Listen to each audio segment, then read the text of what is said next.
Ladies and gentlemen, we are live. That red light always comes up before you want to, Paul. That's why I love live. All right, ladies and gentlemen, we are here with the man, the myth, head of the estate team, Arizona, number one in our network in all of Arizona last year, Eric Heil. Welcome to the show, my man. Thank you. Where are those people? I don't see them. They're over here. They're on my couch in my Oh, office. You can't oh, see them. nice. All right. All right, my man. Well, tell us a little about yourself, maybe about your team, maybe about why you guys did so well last year, all that good stuff, please. Yeah, so we have right now about 10 team members, and you know, I'd say, I think the number one push that we have, well, everyone kind of does their own thing. I don't manage everyone. I don't, I'm there to help out if they have questions, on contracts or, marketing or whatever it is, whatever questions they have. We always try to tell like, hey, come to us first, come to the team leads. And hopefully we can answer questions so then you're not having to go to the office manager or calling Christina or anything like that. So we try to manage stuff that way. In regards to sales and how we did last year, I think a lot of it's attributed to what each individual person wants to get done. And like, for instance, if I had to talk about my success, um, I do a lot of open houses, and I have found that open houses for me are a good use of my time from just a productivity, just getting stuff done. Like if an open house is slow, I'm still doing emails, I'm making calls, I'm trying to get business done from whatever property I'm at. And if people are coming in, even better, right? We got people looking at homes. I'm handing my card out. I'm trying to get relationships going with these people and then following up afterwards. Doesn't mean that the person coming in is going to be the buyer of that house. It seldom is. But it's a good way for you to pick up a client, or if they're looking for something in that house that you're sitting just doesn't have XYZ and it can't be added or modified, then hopefully they're going to use you to find something or put them on a search to help them find something. So that's my business is really the follow up, like CRM, like following up with clients, people that people that have bought from you or sold with you, and their friends and family. If you do a good job, you'll get the referrals from them, and then picking up people through open houses. For instance, one guy on our team, Rob Sullivan, he nails it with doing expireds and canceleds. Like he sends out letters and makes calls, and he's done a phenomenal job. Him and I paired up on a couple of deals last year. One in the Biltmore, we sold for about 700,000. He had picked that up off of just calling on expireds. Another one in Carefree for 4.7 million, and that those are just him following up on these leads. And the bigger ones, he'll want to bring me in from a standpoint of, because he's newer into the business, not new, but he's been in the business a lot shorter period of time than I have, and he's a lot younger. And so, some of these bigger listings, he's brought me in on, and we've double teamed them basically and gotten these sales. And but he's aggressive on that front, and Yeah. everyone kind of does their own thing. Some people door knock. I sit open houses. I've never door knocked. I've never done cold calls, and I'm not knocking it. There's people that do it and they are successful at it. I think you need to do what you're comfortable with, and I think that's what made us successful last year. I tell people like on our team, just do what you're comfortable with, but be consistent with it. Get up early, knock that stuff out. If you're cold calling, get up early, knock it out before noon, and then the rest of the day do whatever else you want to do. Do your personal items, or just make some other calls, or follow up on emails. So sorry, I'm Yeah. filibustering on that, but No. I like it. No, you're giving them good, valuable information. I'm familiar with Rob because Rob was in my coaching for about a year and a half. Very yeah, familiar with Holly because Holly's been in my coaching yep, since I've been with the company. So those are yeah, two of your team members, and I know you have yeah. a few others, but yeah, those are two really. And obviously, you're the number one producer, but you're a productive agent, but you have some really productive people. Otherwise, they probably wouldn't feel comfortable being on your team unless they were being productive because everybody around them is working. Right. Absolutely. Yeah, absolutely. Yeah. So like, some of us, there's a handful of us that are in the office almost every day. I find that to be very productive for me because the synergy of me just being here and not being at home and finding the distractions. We've got a home office and we could work from there, and I do once in a while. But for the large majority of my time, I'm in the office. If I'm not showing or taking people out to look at homes or holding it open, I'm in the office generally speaking Monday through Friday. Yeah, and you mentioned a whole bunch of proactive activities like, sending out letters and calling expireds like Rob Hmm. does. I know that Holly makes 15 contacts a day, 3 days a week, plus, Hmm. but you are really, really good with your sphere and your open Hmm. houses. So give them a couple of tidbits. Like if I'm somebody that wants to maximize my open house or working with my sphere, what would you tell them would be some good things to focus on? Well, I think one of the shticks I kind of have when people come in, I try to give them something so they feel like they have to give something back to me, and it doesn't necessarily.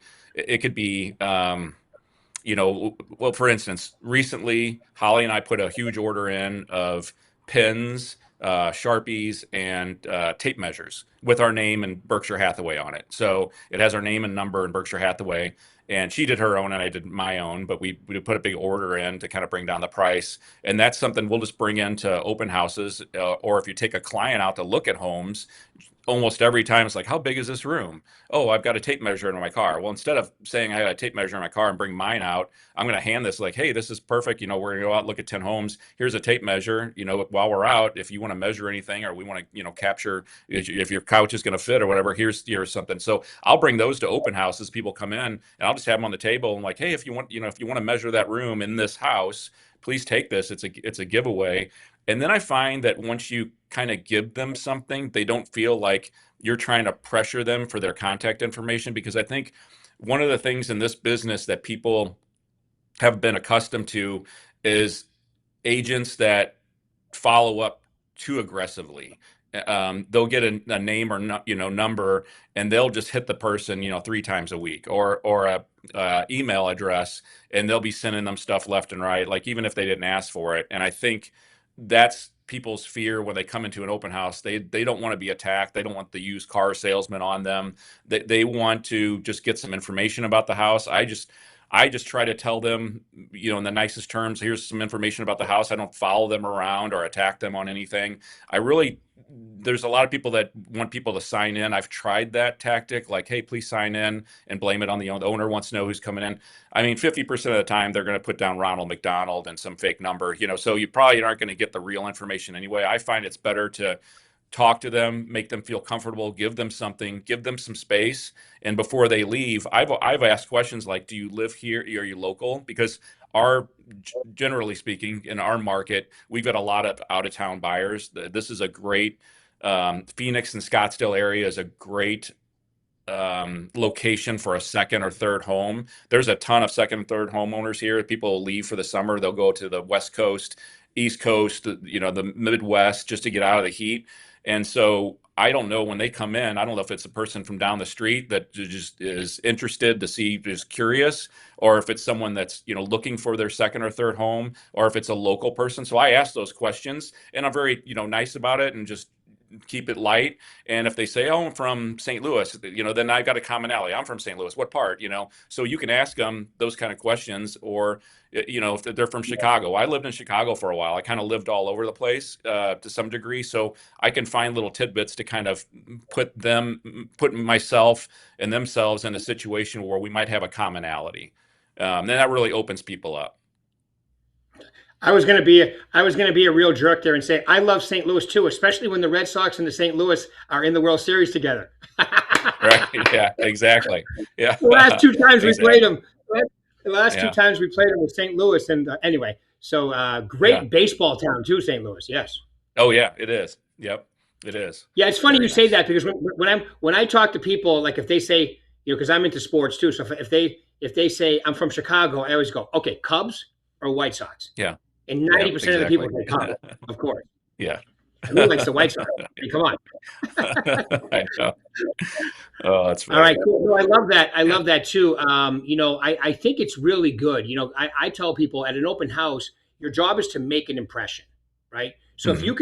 you can be more of attraction versus salesperson, right? Attract them to want to work with you because, like you said, you start asking open-ended questions. Tell me where you live now. What exactly are you looking for? How long have you lived? It Yeah. really, there's people when they're moving, they're thinking Right. about their story, right? And Right. when you appear, it's always actually better if you are interested in their story. They can't help but warm up to you, right? Right, exactly. And another thing to do is, and this takes time and a little bit of research, but before your open house, whether it's yours or you're holding, another person's home open for them in your office or whatever, is do a little research about the homes around there. Like, just pull like a 3 month, 4 month period of what's sold that's kind of similar in that area and what's currently on the market. Because inevitably people will come in and say, "Hey, what about this house behind here? I know it was, just closed, or it was for sale the other day," and just so you can kind of see and be knowledgeable about it. Because if you can spit it out like, "Oh yeah, that one expired and I don't know if they're going to come back on or not, they might," or "Yeah, it sold for 407,000, it was on the market for 30 days," or whatever it is, you're going to seem like the expert. You really will, and that gains people's confidence in you, and they'll want to work with you. So Yeah. Know your numbers and know what's going on in the area. And if you have an open house and there's others for sale, go look at them before you have your open house. If you're going to be presenting for a listing presentation and you can go look at the actives that are, go take a look. You're just talking about, like you said, be the expert. Actually, I yep. don't like when people say, I'm the neighborhood expert. I'd rather just have you act like an expert so they think you're the expert. Right, yeah, absolutely, I totally agree with It's a that. lot more powerful that way. Yep. All right, cool. All right, so what I normally like to do about this time is ask you guys that every top producer that I interview. Tell me your top two, three or four things. It sounds like, and if you have to repeat yourself, it's okay. But I'm an agent Yeah. today, and I'm trying to take it to the next level, or even come out of the gate hot. What are the three most Right. important things you tell them to focus on? I'd say open houses, which we already discussed. I would Yeah. say AI is a big topic right now, AI, and I'd say use it. I've used it. I don't use it a lot. Probably should use it more. Use it, but always check the information because inevitably, two things: it makes mistakes. It's not always correct. Double check that if you're writing copy for an MLS for a listing, if you're sending a letter to expireds and canceled, do your research. You can use AI, that's not a problem, but check it because inevitably there's going to be some mistakes, and check it also so it doesn't sound like AI, so it sounds genuine, it came from you. Because I've seen some stuff generated and I've get emails from people, and I read through it and I can say they just typed that into AI and dropped it. Although it's efficient for them and get the email out quickly, it comes across as not genuine. Um, I'd say one of the big things of being successful in this business, and people don't talk about it a lot. On that open house, I'm talking about getting business. Follow up with your CRM, with your contacts, do all those kind of basics. And if you like doing expireds and canceled, make those calls and send out those letters. That's if that's your stick, then do it. But find something that works for you. Holly does. She's got a huge farm, and they send out letters, and they put gifts like quarterly. They do coffees in the neighborhood, and they get business. Her and Kim Nathanson get business from that. They'll get one or two or sometimes three and four listings a year just from working one specific area and being experts in that area. I don't really have a farm. I think that's important for people to have. But it's sorry, I'm in. Let me stand up here. Hold on a second. Get this light going again. I guess I wasn't moving enough in the office, and it turned the You lights need to off be on more me. animated. Uh, I know. So the other thing I'd say is to be careful. If you start selling some homes and you're getting some commission checks, make sure you put money aside, because this business, I will tell you, I've had ups and downs. I've been in this business for over 21 years, and some years are going to be fat and some years are going to be lean. And you need to put some money aside. Our business here is kind of unique in that our business is really busy in the first quarter, first half of the year. So basically, January through May is our heavy season, or what do you call a high season. So we get a lot of people coming in because of the weather and the events and the golf and everything that happens. And then we've got 3 to 4 months that are brutally hot and people leave. And so, generally speaking, our summers are slower times. So, if you're making basically in this business, you're making a lot of money up front, and you need to put some of that aside for your taxes and your living expenses. Don't go out and buy the Porsche. Don't go do something weird, because inevitably, once you do that, the market's gonna settle down. Now, we've had busy summers here. I will tell you, I think this summer is going to be very active. Just generally speaking, I think with everything happening, I think there's some pent up demand, and people are waiting on interest rates to come down. I think we'll see some softening on that through the year. I think this will be a busy summer, but you never know, right? So it doesn't matter where you do business. There's probably highs and lows based on the weather and people coming and going, but make sure that you set money aside and just be frugal with it. So Yeah. I've learned that the hard way in a couple of years. So in the years back. So yeah, you got to be mindful of that. Yeah, good advice. My first 2 years too. I started when I was 19. My first full time year, I was 20, Oh, wow. and yeah, I had to start. I had to pay the IRS payments because I got a Yeah. little behind, and I learned my lesson there to make sure you Yep. put money away. So that's really good advice because you're Uh, getting large checks, right? And you think, whoa, I Yeah. just hit the lottery. You got to pay your taxes. Yeah. You got to save some money. You're a business, right? You got to be Absolutely. operating, and a lot of people don't look at it that way. So that's really good advice. And I do agree with you with Yep. AI too. You should be using it. Don't get crazy, but you should be Hmm. using it. And it's definitely got like one thing I don't know. I'm kind of torn on when somebody uses like an animated avatar to do like Right. their social media. I kind of like it, Yeah. but I think it's weird at the same time. So I guess there's Yeah. all different ways you can use it. But like you said, pick what you're comfortable. And I also like what you said on your team. It doesn't matter. And I'm just going to paraphrase for you. It doesn't matter how you're proactive. You can call expireds. You can Hmm. call withdrawals. You can knock open houses. You can go to for sale by owners. You can have active open houses. Whatever, but you have to pick some proactive activity and be consistent with it. That's Right. the important part of it, right? Absolutely. Absolutely. If you're not consistent and bouncing around, it's not going to work. And if you're not showing up and getting the work done, you're as successful as you want to be in this business.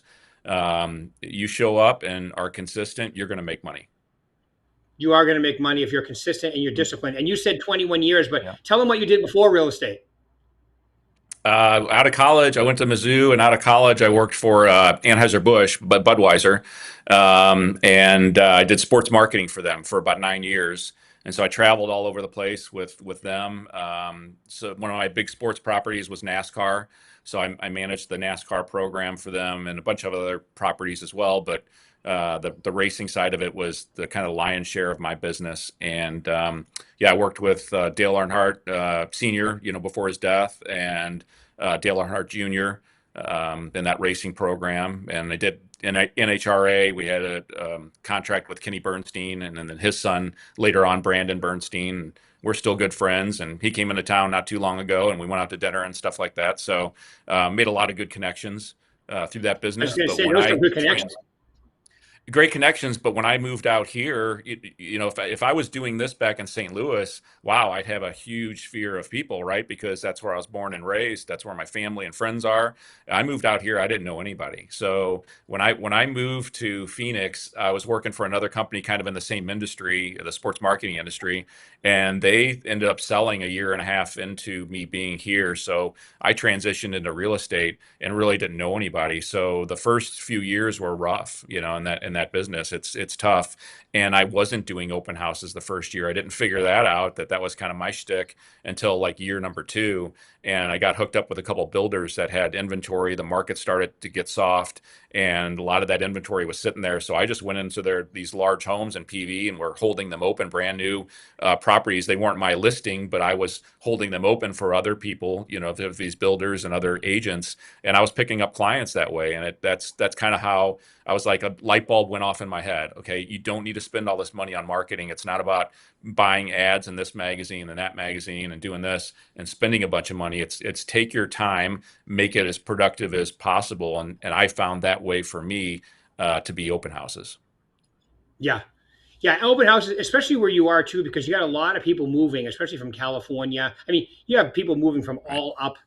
Washington just did some things that I think will Exactly. make your market, will make your We, market even better. It's amazing how some of we've these seen states are that. just chasing people out.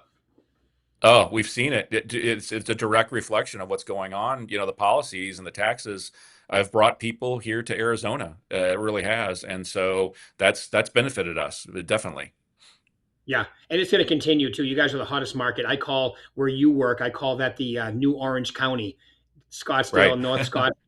What you see there, but your golf courses are even better. You have a lot of really Yeah. good golf courses. It's a great place. Yeah. It's a great place to live, especially if you even if you're not playing golf. It's a great place to live.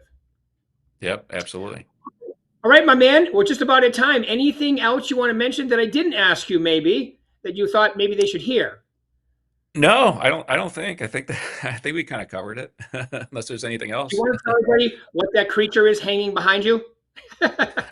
So my office is right down the hall. I'm in our Kierland Scottsdale office, and some of my team members were in there, so I didn't want to disturb them, being on the call. So Amy Wilms, who's in our office as well, she is a big horse property person. She's got horses. She lives basically on a ranch here in North Scottsdale. Just a great lady, but she does a lot of business, and she's on, out in the field a lot. So I'd used her office, and that behind me, I think is like a pelt from a cow. Is what I Yeah, it believe it is. is. It is. I don't know for sure. I'll have to ask her.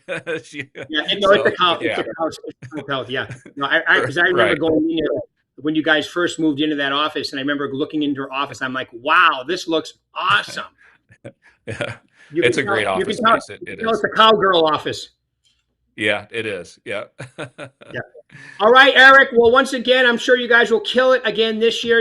You're a dynamite agent. You got dynamite agents on your team. It's a pleasure working with you. Keep up the great work, Appreciate and that. then really appreciate you taking out a half an hour of your time this morning to talk with everybody. Of Thank you very course.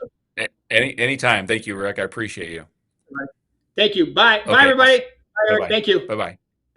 All right. Bye, bye, everybody.